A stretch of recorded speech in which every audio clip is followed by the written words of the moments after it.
In the waning light of a blood-red dusk, the spires of Constantinople shimmered like ancient spears of gold. The air was thick with incense and sea salt, drifting up from the Bosporus as evening bells rang from Hagia Sophia. Their echoes tangled in the labyrinthine alleys of a city that had never fallen. It was the year 1453, but the crescent banners never flew.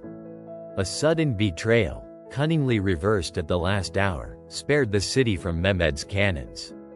Instead, it was the Genoese who intervened, not to save the city, but to claim it.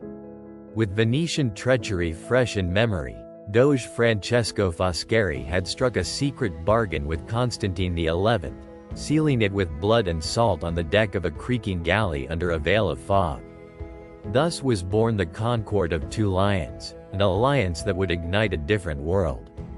Smoke curled from oil lamps within the hidden chambers of the Blachernay Palace, where the emperor, barely distinguishable from the marble saints lining the walls, now ruled as a vassal of trade.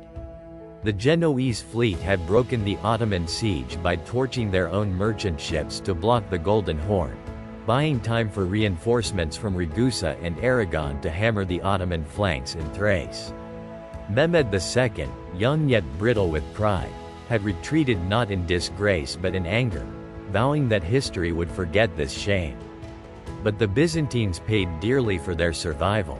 The Genoese demanded control over all foreign quarters, taxation rights over Black Sea trade, and a fortress rising beside Galata, casting a long shadow into imperial waters. In sparing the marble bones of Byzantium, they had awakened a new empire born of coin and cunning. Years passed, and Constantinople hardened into a city of spies and murmurs. Its domes still glittered, but beneath them, its people moved carefully, their eyes always watching the harbor horizon. Italian merchants prowled the docks like crows at feast, speaking in hushed Tuscan.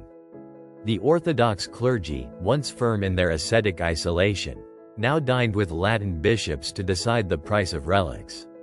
Yet in the deserts east of Edirne, the exiled Mehmed sowed a different seed. Retreating toward the mountains of Armenia, he found refuge and sympathy among Turkic tribes disillusioned by centuries of fracturing empires.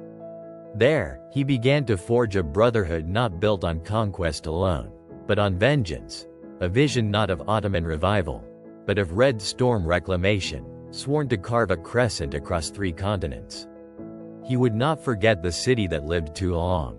When word reached Constantinople a decade later that Anatolia burned with rebellion and that a Red Sultan, wrapped in phoenix banners, now marched across Cilicia, few believed it.